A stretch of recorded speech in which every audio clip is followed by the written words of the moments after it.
একবার। ভাবি আছে তো বাসায়। আরে না প্লিজ। তুমি বুঝতেছো না কে? আরে সব আচ্ছা কিছু হবে না। আচ্ছা জান পাখি, তোমার কিরকম লাগতেছে তোমাদের যে বাসায় আসছি আমি? সেটা আমি তোমাকে বলে বোঝাতে পারবো না। আসলে না, তোমাকে না আমি অনেক ভালোবাসি।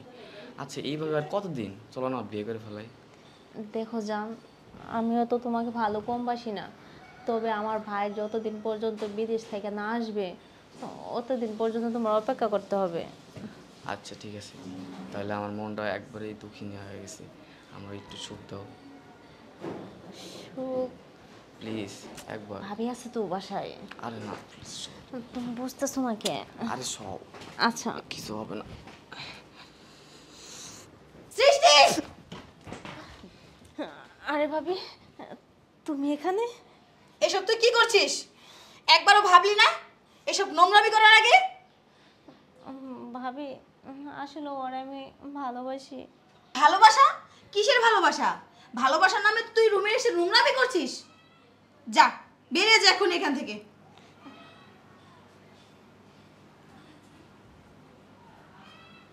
শোনো, তুমি কিছু মনে করো না, আসলে ওকে বের করে দিলাম। আর শোনো, বিষয়টা হচ্ছে তুমি ওর সাথে যা করেছো ঠিক তাই আমার সাথেও তাই করতে হবে। আর যদি সেটা না করতে পারো তাহলে এখন আমি লোকজন ডেকে একদম গণধোলাই খাওয়াবো। আর না না না, কোনো মার খাবে না তার মানে? না আমি মার খেতে চাই না। কি বলতেছেন এসব? আমি এটা করতে পারবো না। শোনো, যদি আমার কথাগুলো চুপচাপ মেনে নাও তাহলে ভালো, আর নয়তো হয়তো বা গণধোলাই খাবে, আর নয়তো আমি পুলিশ ডাকবো। কোনটা করবে বলো? না না, পুলিশ টাকার দরকার নাই। আপনি যা কর আমি রাজি হব। এই তো লক্ষ্মী ছেলে, কত সুন্দর করে বুঝতে পেরেছো। তাহলে চলো, হয়ে যাক, নাকি বলো? এটা কি ঠিক হইতেছে? কোনটা ঠিক কোনটা ভুল সেগুলো তো আমি বুঝতে চাচ্ছি না।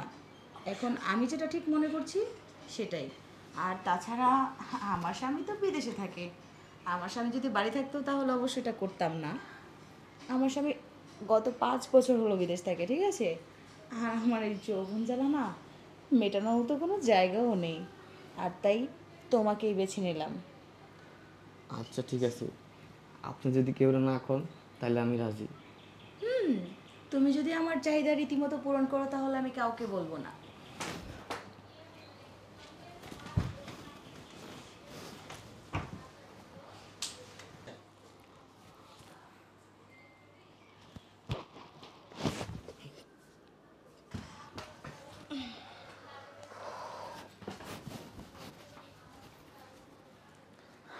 আচ্ছা একটা কথা রাখবেন।